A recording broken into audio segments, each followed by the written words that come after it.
This quick tutorial is meant for students that are enrolled in a public speaking class, perhaps an introductory public speaking class, or possibly the first speech in an advanced public speaking class. So let's say that your instructor wants you to write something kind of funny. They're usually called speech to entertain or after dinner speeches. I tend to use a term that feels less intimidating to students, which is a speech to amuse. And so this quick tutorial is essentially how to put that speech together. So I usually talk about what a speech to amuse is not. It's not a stand-up comedy routine with a bunch of unrelated content. It's also not that nightmare trip you took somewhere that ended hilariously, although you certainly could have a story in your speech, but that's not the purpose of the speech. The purpose actually of a speech to amuse, and it really formats itself like an informative or persuasive speech that looks at a topic in a lighter way. So by lighter, I mean it might be some humor, it might be some sarcasm, it might be something that's ironic. It could also be the subject matter itself is just a little bit more not as significant as what you might find in an informative or persuasive speech.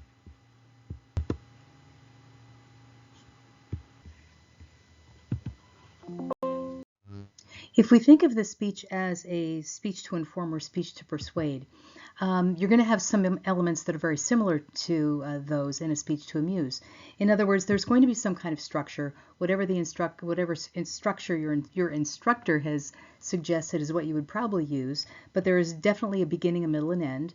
There's also some kind of supporting material. There are stories, there are statistics, there are studies, and there's also usually some kind of websites. And again, look to your instructor to find out what requirements they may actually require on this. When you're writing a speech to amuse or a speech to entertain, probably a good place to start is just to think about topics that you think you could laugh at.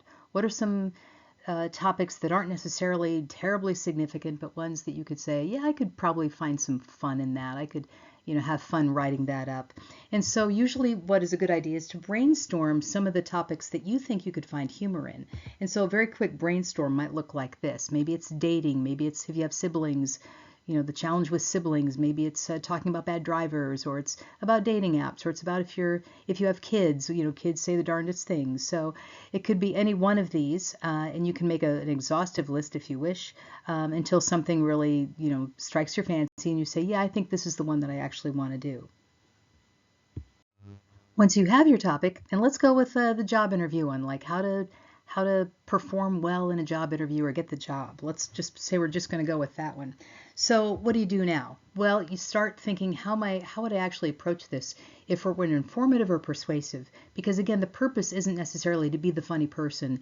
It's to find humor in the subject. So if you approach it that way, and good news for those of you that find yourselves perhaps on the shy side, or you think, you know what, I'm not the class clown, you don't have to be the funny person in order to write a very humorous speech. So trust your writing and your guts on this one, and not necessarily if you're the center of attention all the time. So in writing this, what I tell my students to do is basically start with the thesis and the preview.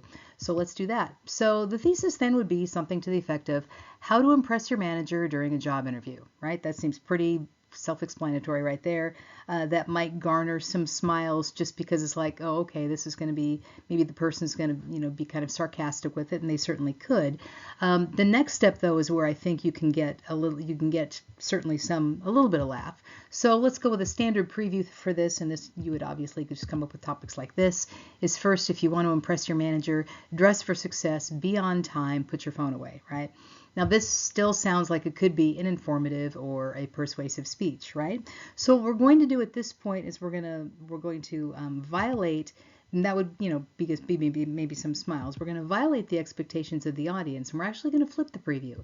So instead of giving a bunch of reasons as to how you can impress your manager, we now include a bunch of reasons which clearly are not going to impress a manager or a boss or a future employer. Something like roll out of bed, wear what you're wearing in bed, just roll out of bed and get there. Show up late, because that shows that you have other things to do and you must be an important person. And then finally, check your phone a lot, because again, same thing, we are important people and we get texted all the time.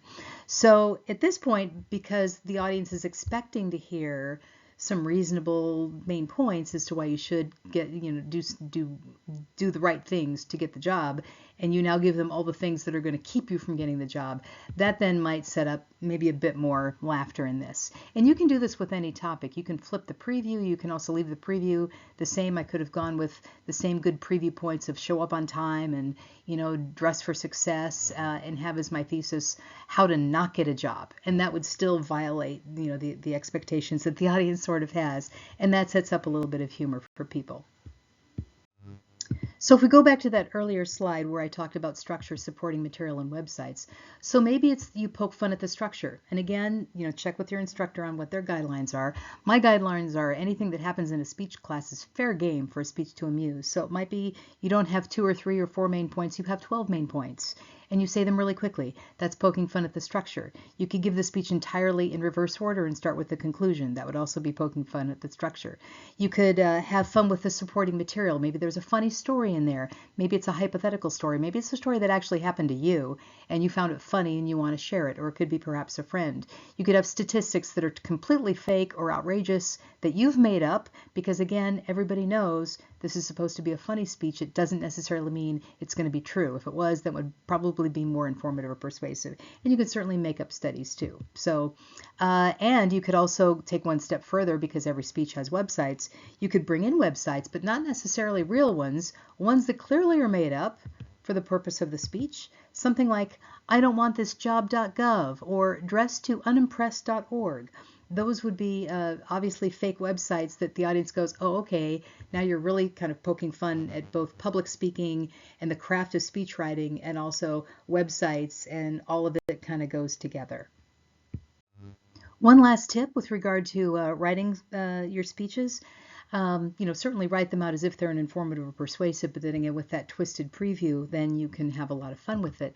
But I want to also just bring up 3 different creative writing moments here, being exaggeration, understatement, and the rule of 3. So exaggeration means that you overplay something, that it's something that's fairly little, and you go into terrific detail in a very exaggerated or dramatic way. And a good example of this would be when you get to final exams, usually people always want to share their misery during final exams. And so one person will say they have 2 papers to write and 3 exams, and they have they have to work a double shift. And then the next person says, well, I have 5 papers to write and I have, 5 exams and 2 of them are at the same time, so that would be exaggeration, where it's like, clearly this isn't the case, but we realize that that's part of the humor, is to sort of exaggerate something. You can also go the opposite way, which would be understatement. That's why I have this hill sign in front of mountains. By saying, if we looked at, for example, the pandemic, or we look at some other kind of big event, and you say, well, that was a week lost. It's like, well, it was more than a week lost, but that idea of I've lost part of my life in this moment, and it was 5 minutes of my life, kind of thing. That would be an understatement. So feel free to also play with those a little bit to see how those work for you. And then finally, the last one is what's called the rule of 3. Every comedian knows this. You set up the joke and you comment 3 times about it, and each time you comment, you change your delivery just a little bit. So maybe it gets a little more dramatic, or it's basically, if we're doing the job interview one and you say, yep, you're not going to get the job, and then the next time you give the second guideline and you say, nope, not getting the job. And then by the third one you say, so not getting the job, right? So it's just you repeat that, and it sets up this sort of punchline for the audience. And the rule of 3 is also a very nice way of doing that. And with that, then the last part is practice. Practicing this speech out loud is crucial because timing is a good part of comedy. You don't want to run through your jokes. You want to let people appreciate them. And you may wonder, well, how am I going to know that people are going to laugh? Well, it might be that they don't laugh, but if they're smiling, if they're nodding, then that means they're appreciating it. Testing it out on some people would probably be a good idea. And it will also give you a gauge as to what you probably should and shouldn't say in terms of subject matter. I'm not going into that now, but that would be something to sort of test out and what would actually work for your audience. Essentially, a speech would be appropriate if you could tell it to your grandmother, as long as your grandmother isn't a wild and crazy grandmother. So that's a way to think of it. So good luck writing your speech, and good luck presenting it, and the best of luck.